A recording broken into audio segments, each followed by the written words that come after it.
Ciao da Nicoletta e anche se non sembrerebbe il contesto giusto perché sembra una casetta di montagna, oggi ti racconto una pillolina sul pesciolino in cerca dell'oceano.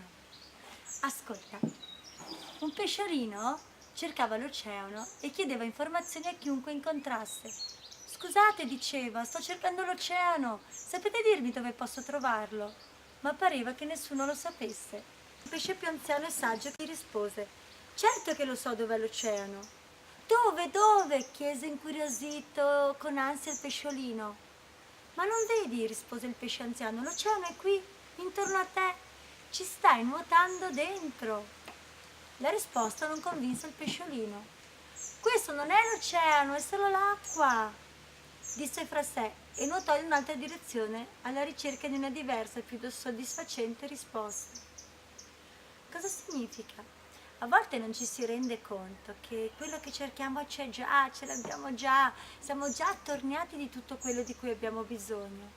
Qual è l'oceano che stai cercando e che hai già? Qual è la risposta che stai cercando e che è già in te? Buona ricerca!